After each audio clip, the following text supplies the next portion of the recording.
No, there was a time when Bowie High made the state baseball playoffs, and you guys were going to play in Aberdeen. Abilene. I'm sorry, Abilene. And so you guys leave for the trip, and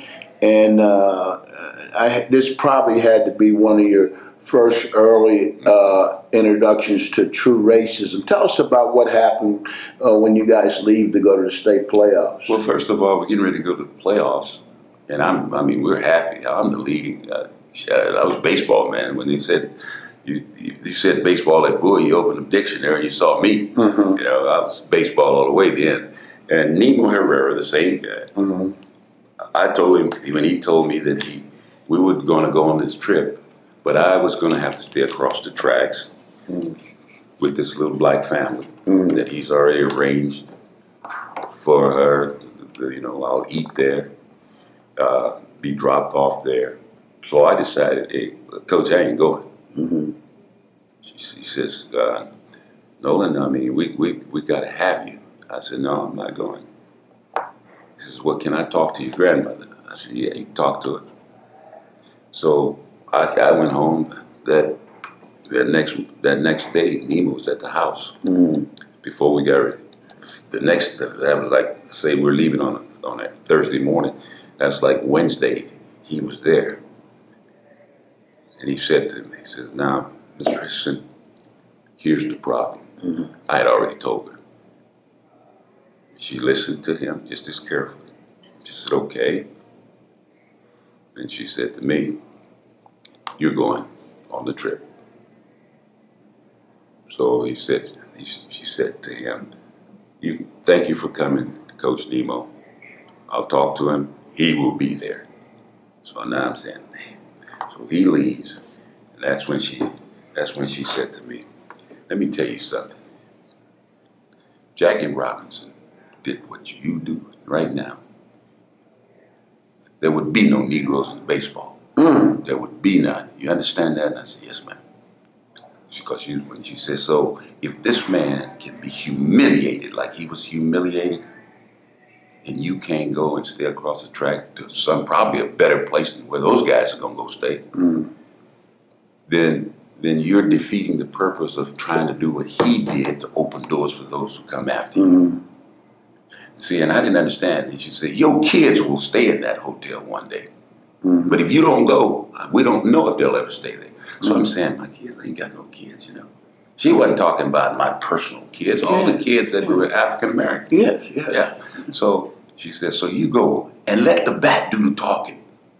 Because she knew I could hit the ball. She said, let your bat do the talking. You just go down, just knock the hell out that ball and run them bases and make us proud. You know? So that's how it all took place. I mean, she was, and it all, you know, it's amazing. By the time I got back to tell her what I had done, she already knew everything.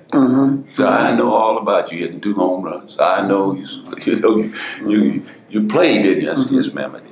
But what hurt me was the fact that, you know, we're going on this trip. The guys pull over, take me across the track, let me out, and then they go to the hotel.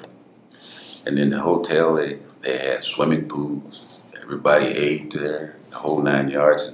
It's kind of like, okay, you go there, and you stay there, and you eat there. That was it. Pick me up, go hit the ball, get back in your bus, and go stay there. You know, so that was my first introduction to what it's really like being separated from your team. You know, as I listen to you talk about old mama, your grandma, she might not have had a lot of formal education, but it sounds like a woman who had a depth and dimension of common sense. I mean, she just knew common sense. She might not have had a whole lot of book knowledge, but she had great common sense. Old mama could not read nor write. No. I spent so many, well, I say it because I was her grandson, and she had many, many grandsons from her daughters. But I was probably the closest to ever get real close to her. She would tell me stories of slavery, of her parents, and just to me as I grew up, just to show how far we have gone and how far we need to go. She would always say, we've come, Junior, we done come a long ways. If you knew your grandfather, was her dad, you wouldn't believe what's happening and what I see today. And it's going to continue to grow, but you got to help make it grow. You know, you guys, you're going to have to make it grow. And therein, as you say that, Nolan, provides me with a lot of better understanding. You know, I know throughout your coaching career and that you've never been afraid to speak out about social injustice. But now I see where the origin of it all came, that, you know, old mama teaching you that you've got to be a part of this positive growth. You've got to stand up for these injustices. I'm starting to understand a lot of how your thinking and your values have developed over the years. And that, you know, I read somewhere that to this day some of the old timers in El Paso would still say the greatest high school athlete to ever play in El Paso was Nolan Richardson. When you look back on those years as a baseball player, a basketball player, a football player, what's probably one of your fondest moments of memories of those days back at Bowie High and participating in sports? Well, you know, John, I had so many beautiful memories of playing high school sports. You know, I never forget the night I scored 49 points. I put up 29 shots, made 24. Oh, goodness. Yeah, tremendous. And in that same ball game, I put up 10 free throws and I made 1. So I used to tell everybody that you guys, free throws are very important. That's the difference between me at 49 and maybe 59. Yes, you know? Yes. So, but I think going back to back, I don't think the city of El Paso has, up to this day, had a player that was the most valuable player in the city, back-to-back years. So that made you 2 years the player of the year. I don't think that's ever happened. And I thought, you know, and in football, you know, you can go back the night that you catch maybe 5 or 6 touchdown passes. You had those glorious nights, and then when you go to baseball, you're 16 years old, and you're the first kid to knock it out of the ballpark where the pros play. You know, they thought that was the biggest thing ever happened. And I'm left-handed, and I hit it to the left field, the opposite side of the park. Instead of hitting it to the right field, I hit this ball over the ballpark. That was talked about forever, and I was 15 years old when it happened. You know, so you have those kind of highlight moments in the high school, and of course, I think the crowning moments was the fact that when my grandmother, that may be the most precious part of it, is that when I graduated from high school, she made me put on my cap and gown at the house and walk 2 miles, and it was about 100 degrees. Across the tracks, over the dust, and then in El Paso, when the wind kind of blows a little bit, the dirt gets in your face and stuff. We walked to the high school, and as we walked through that neighborhood, she was so proud. My grandson, he's graduating today. You know, I can just see her right now as we were walking, and I got my cap and gown on. Going to the school, I could at least carry it. Yes. Put that on. I said, all right. But that was an amazing feat. That was, to me, the crowning moments of my entire high school career, because I had to be the first in all of the line of her family to graduate from high school. That was so important to me. Certainly. Oh, that was so important. A reward for all of her efforts. Yes. Yeah. So it's 1959, Nolan. Right. You're graduating from Bowie High School.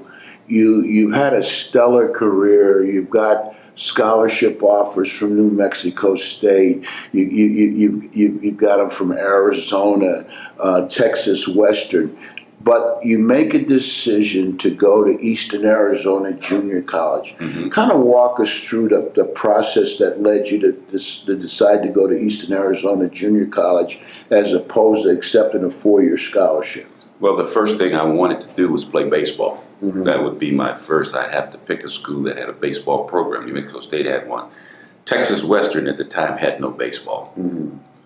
I wanted to go to Arizona University. Why? Because all the pros, all those summer, the winter leagues, the spring training camps took place in Arizona because it was warm. Mm-hmm. So I wanted to go to the University of Arizona. I had a 2.7 grade point average. And in those days, in order to get out of state to go to Arizona, you had to have a 3-point. But all I had to do was go to junior college for 1 year, make just a 2-point there, and then automatically over. Transfer. So that's what the original plan was. Mm-hmm. I was going to go this direction and this direction. Well, when I got to junior college and made All-American, I baseball and I played basketball and baseball. But I got my girlfriend pregnant that year, and so I got to come back and marry and finish out the year as a freshman. And then we had. Now it's time that I have to try to go to school, and going to school and trying to have a family was the most difficult part. So it'd be best that I come back home, enroll in, and Texas Western still wanted me to come and play basketball, but at that time I had to forget about baseball, which they told me the following year they would start baseball, and I'd get them. I still have both chances of playing. Well, as it worked out, baseball did come in, but it came my senior year. So that's kind of the way it went to the JC, back down to El Paso for the next 3 years. I went to college. So now